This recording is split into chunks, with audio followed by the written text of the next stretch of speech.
मेरी सहयोगी रुचि कुमार इस वक्त जुड़ गई हैं। रुचि, पोस्टमार्टम रिपोर्ट बड़ी बात कह रही है। कितनी बेरहमी से रामगोपाल मिश्रा की हत्या हुई, ये कहानी पोस्टमार्टम रिपोर्ट बयां कर रही है। अब आगे क्या, कब तक आरोपियों को पकड़ा जाएगा पुलिस की तरफ से? पोस्टमार्टम रिपोर्ट के मुताबिक 22 छर्रे लगे हैं रामगोपाल मिश्रा को।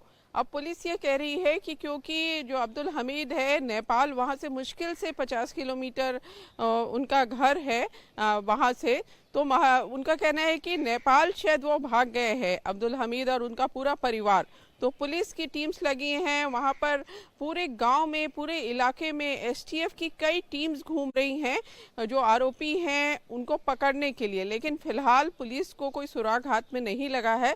यही समझा जा रहा है कि 50 किलोमीटर दूर जो नेपाल है वहाँ पर इनके रिश्तेदार भी रहते हैं। ऐसा हमें जो विधायक हैं इलाके के सुरेश्वर सिंह, उन्होंने भी बताया है कि अब्दुल हमीद के रिश्तेदार नेपाल में रहते हैं। वहाँ भी कुछ सराफा का, क्योंकि व्यापारी हैं अब्दुल हमीद, तो वहाँ भी कुछ सराफा का काम है। तो पुलिस की टीम्स ढूंढ रही हैं, तलाश कर रही हैं और पुलिस का कहना है कि जल्दी ही जो आरोपी हैं जिन्होंने हत्या की है वो पुलिस की पकड़ में आ जाएंगे। प्राची,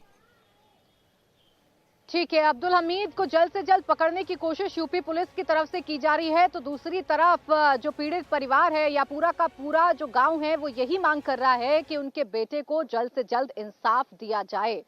बहुत शुक्रिया आपका रुचि, हमारे साथ जुड़ने के लिए, तमाम जानकारी देने के लिए। तो एक तरफ पोस्टमार्टम रिपोर्ट से बड़ा खुलासा हो रहा है, परिवार जो दावा कर रहा था वही सच पोस्टमार्टम रिपोर्ट में निकलकर सामने आया है। तो दूसरी तरफ सबके जहन में ये सवाल है कि 13 अक्टूबर की शाम को हुआ क्या था और उसके बाद दंगा कैसे भड़क गया, 14 अक्टूबर को कैसे दंगा भड़का, किस बात का गुस्सा लोगों ने निकाला, कहां कहां पर तोड़फोड़ हुई, ये सब कुछ पड़ताल मेरी एक रिपोर्ट में आप देखिए।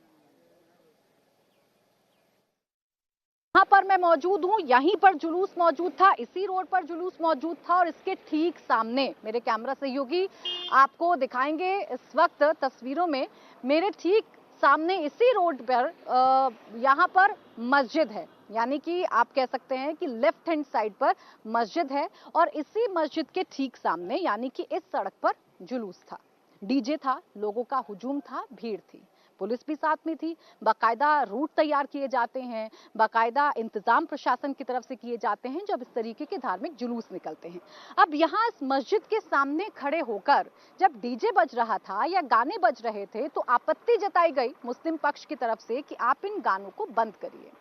जो दावा किया गया मुस्लिम पक्ष की तरफ से वो ये था कि भड़काऊ गाने बजाए जा रहे थे, जबकि हिंदू पक्ष की तरफ से ये दावा किया गया कि जबरन माहौल को खराब करने की जो कोशिश है वो मुस्लिम समुदाय की तरफ से की गई। खैर सच क्या है वो यहाँ मौजूद लोगों की ज़बानी आपको समझाने की कोशिश करूंगी। फिलहाल दोनों पक्षों के दावे यही हैं, इसी मस्जिद से पूरा का पूरा विवाद शुरू हो जाता है, पथराव का दावा किया जाता है कि पथराव किया गया जुलूस पर और उस दौरान जो पत्थर थे वो दुर्गा जी की मूर्ति को जाके लगे, जिसके बाद हिंदू समुदाय का या हिंदू पक्ष का जो गुस्सा है वो भड़क गया और गुस्सा भड़कने के बाद जो कुछ हुआ उसकी तस्वीरें आपने देखी भी हैं, लेकिन आज उस जगह पर मौजूद होकर पूरी कहानी आपको मैं समझाने की कोशिश कर रही हूं। अब देखिए, मस्जिद से आप मुश्किल से 10 से 12 कदम आगे बढ़ेंगे तो आपको वो जगह या वो घर आपको नजर आ जाएगा जहां पर